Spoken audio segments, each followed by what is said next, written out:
Today I want to talk to you about some of the best tools that you need to buy to get you out of a jam. And by in a jam, I mean one of those spots where it's a confined space, you don't have any room, or some other reason why standard tools just aren't really the best tool for the job. So let's get started, run through this really quick. So I'm gonna say at the top of my list is gonna be a set of these flex head ratchet wrenches. Now the flex head specifically because, we're talking about tight spots, but having that ability to get in there, maybe you need to get in and work around something, it lets you get in there. This is a tool specifically for tight spots, in my opinion. And not only, just having to change this angle, but let's say you've got something where you need to, you go like this and then come up and around and work over an obstruction.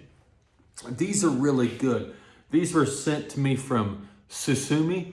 I've been using them for a few weeks. They actually asked me to make a video weeks ago, and I'm a little behind on that, so thank you to those guys. But these are really good, and I'll post some links to all of these tools below in the description. But yeah, do yourself a favor, grab you a set of these flex head ratchet wrenches, and they'll become your most used tool beyond anything else. All right, sticking with the theme of flex head stuff, an extended handle flex head 3/8 ratchet. Why this? Yes, you can get a little bit of extra leverage off of this, but that's not what I use this for. This is for reach. When you've got to go way down in something to get down in there and reach something and get that little bit of extra flex. And then you can also flip them over and use them kind of like a driver.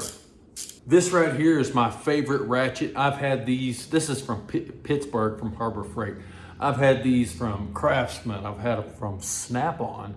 I've had probably a dozen different ones of these. They all break.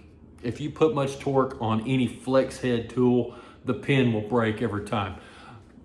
I've settled on just the Pittsburgh from Harbor Freight because when I do break it, I just take it in there, say, hey, this broke. They tell me to go get one off the shelf, and then I'm out the door. It's so much easier to get one of these warranted than even a Snap-on where, you've got to chase down the tool truck and all that other stuff. So yeah, that's the second one on my list is a long-handled flex head ratchet. The Knipex Cobra Pliers. These are made by Knipex, but they were rebranded by Craftsman, but they're the same tool. These are just the same in function as your channel locks, but they have a little bit finer adjustment to them. And the way the geometry in the teeth are cut, once you get these to bite down, you can put as much weight as you want on this top handle and never touch this. You don't have to squeeze them. And as you can see, I've got, these are kind of chewed up right there. That's because I've had a cheater bar on these things, breaking loose suspension part fasteners. Like, it's been a while back. I think it was a ball joint or something where I just couldn't get another tool in there. Stuck a pipe on these and broke them loose.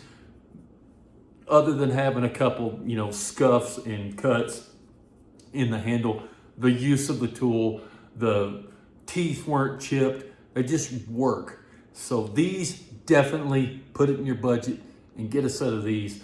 I think these fully replace your standard, tongue and groove channel lock pliers.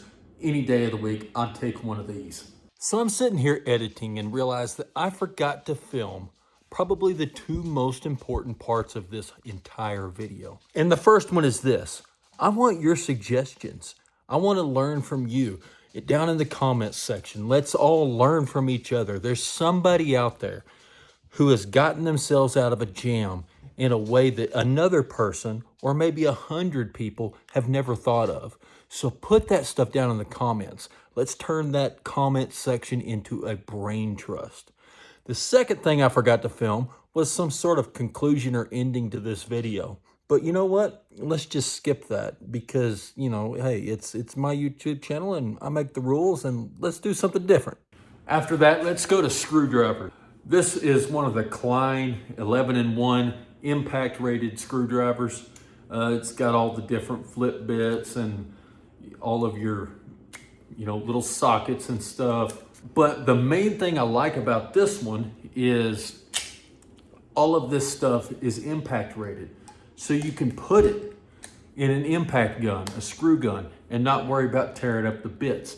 I can take this one screwdriver with me and just about tackle anything I need to get done. Sticking with screwdrivers, let's go to the stubby. These are hateful little things. Nobody likes using these, and you'll never have to worry about one of these getting stolen because they're such a hateful thing to use. But sometimes they're the only thing that works. I like the ratcheting ones, and I know it's expensive, but I think you need to buy the Snap-on or the Williams specifically.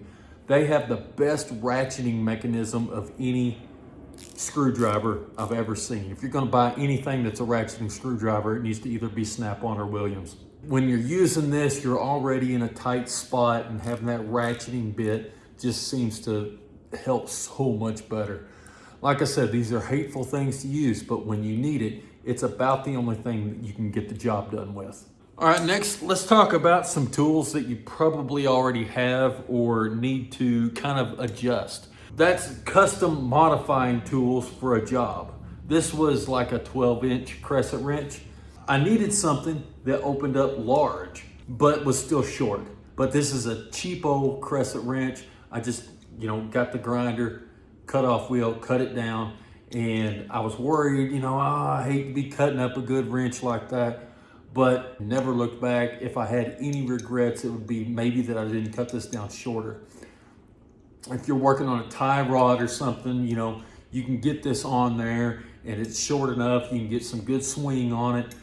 I could still put a cheater bar on there and use it for something really tight if I needed to. But go buy you one of the more inexpensive, large, like 12 or 14-inch crescent wrenches and cut that handle off to like 4 inches long. This is just a cheap Stanley ratchet, Stanley ratchet that I cut down. Sometimes you get it broke loose and you need a little bit more swing space. So yeah, just cut down. You can buy these for however much they cost, or you can get one of the extra little ratchets that you have laying around and just cut the end of it off. Yeah, don't be afraid to modify your tools to get something done or make things easier. Another custom modified tool. What that is, that's a tie rod out of, I don't know, a minivan or something. I needed a punch. So I just, torch cut the end of it off. They had the joint on the end. And then later on, I needed a way to drive a bearing. So I just took and welded a nut on the end of that. And this thing right here gets used a surprising amount. When you need to get in there, beat on something to get it out. I've used it as a line-up bar to get things lined up. There's just countless amounts of uses. The main thing is, don't be afraid to cut, modify, or make something that you need in a pinch. After that, just a piece of hose, piece of fuel line, 3/8 rubber hose. And these are handy for a lot of reasons. You've got a drip that you need to kind of divert. This is a little short, 10, 12 inches is normally all you need. But if you've got a bolt or something you need to start, spark plugs. A lot of times you'll have them down inside of a hole that you need to reach and get to. Well, that gives you a little handle so you can reach down in there and start that bolt or spark plug. But once you have one of these and you have it available, you'll come up with 1,000 different uses for it.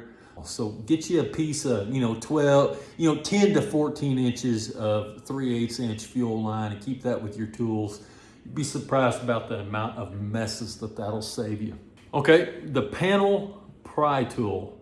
These are intended for, automotive panels so you can get in there and pry up those little clips.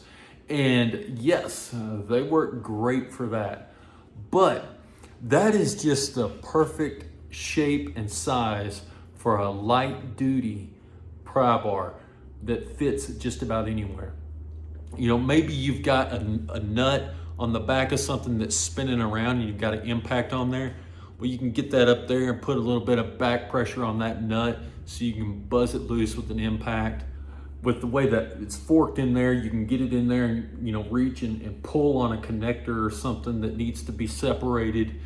But having that notch inside that pry bar really makes it useful. And obviously you can pull all the panels and those little push clips and everything. So yeah, pick you up one of these. Paper towels, obviously they're useful as paper towels. But the thing I wanted to bring up is to be able to hold a nut on something. This works better with a socket, but I'm going to demonstrate it with just a wrench. But you've got a nut way back there somewhere that needs to be started, and it keeps falling out of your socket. We'll get the corner of the paper towel, put it over your socket, and then press your nut into it. Tear off all the rest.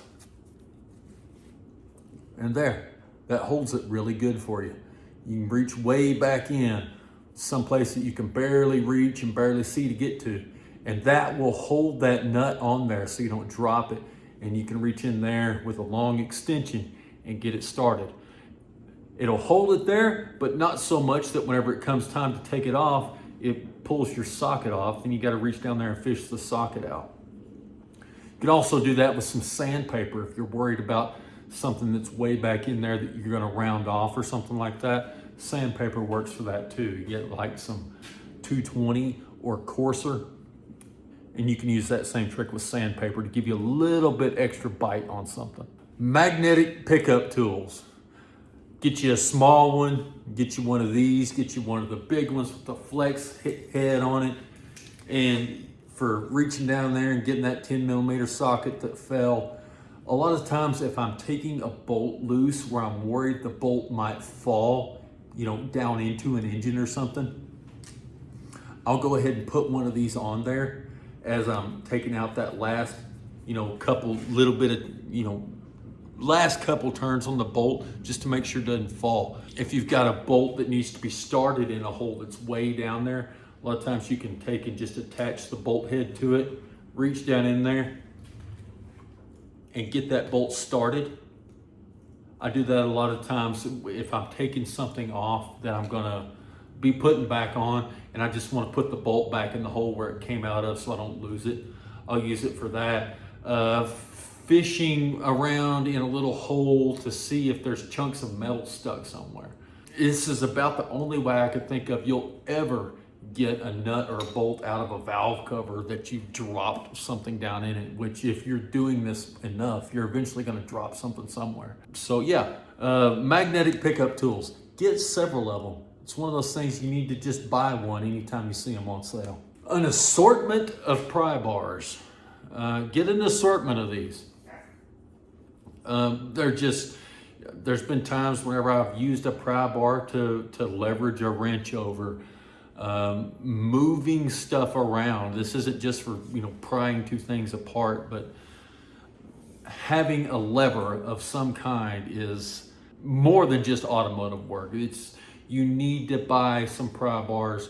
It's one of those things, like, I can't tell you which specific one to buy, but when you see them at garage sales, pick them up every single time. Okay, next, how about a set of cheap mechanics picks? There's a little O-ring pick. These are really handy for O-rings and reaching down and fishing something out of a hole. But my favorite pick is the 90-degree pick. Those little 90-degree picks are amazing for just about anything. If you've got a stamped part number or something that's filled with grease, you can kind of get in there and clean it out, you know, to read what that part number is. Those little Deutsch electrical connectors for automotive stuff that you never can quite seem to get that little tabby thing. Well, you can reach in there and just use that pick to raise that up a little bit to unplug it. Getting in there and cleaning something out, you know, down in something. If you drop a washer or a nut, you can reach down in there usually with one of these and fish it out. This is just another one of those tools that you wind up using a whole lot more than you thought you ever would before you had it. One of these little lights. This is from Workhos. I think Olight makes one kind of like this, but it's got the clip on it. and it's really small. They don't put out a ton of light, but they're really small and they're magnetic. What I like about these is I can reach way back in there and either clamp it onto something or magnetize it to something or prop it up against something that's in a kind of a spot that I need to shine some light on where I can't get a normal work light or something else. This right there can go up in there and fit in those tight spots and just kind of magnet itself to it. You know, think about, you know, reaching up under something in a washer or a dryer or way back down deep inside of an engine. Having a small light that will actually fit back there will save you a whole bunch of frustration and keep your kids from learning new cuss words while you're at it. So yeah, pick you up one of those. You'll never go bad with one of those.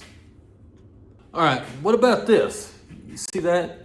That is a cabinet screwdriver intended for working like inside electrical cabinets and stuff. But if you'll notice, you see how it doesn't swell out on the end there, like most flathead screwdrivers.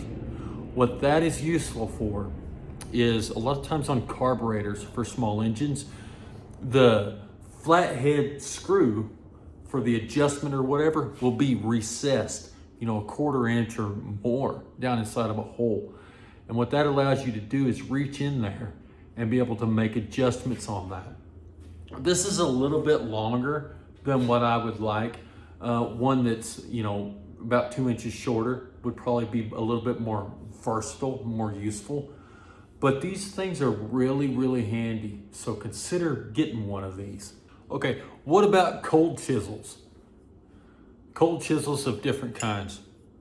This is an unconventional use. Yes, we all know what a cold chisel is used for, but these right here are really good at forcing things open. You can use the standard cold chisel for that, but what I'm going to tell you to use for that is one of these. I think this is called a cape chisel. They're, I think, for working inside a keyway or something like that, but with the way that's shaped, if you can see that, you can put that in. Maybe you've got a hub that you need to separate, but two surfaces that if you get a little bit of a gouge in, it's not going to really affect it any. It's not going to cause a leak. Well, you can put that between the two mating surfaces and just beat the crap out of it with a hammer, and it'll force that in there and wedge that apart so that you can separate those. And it's a whole lot better to do that than run the risk of breaking something just beating on it with a hammer. But yeah, these give you a little bit more precision in what you're doing with that. So I like to use these cape chisels. I may have the name wrong for that. If somebody knows, please correct me. But any cold chisel will work for that also.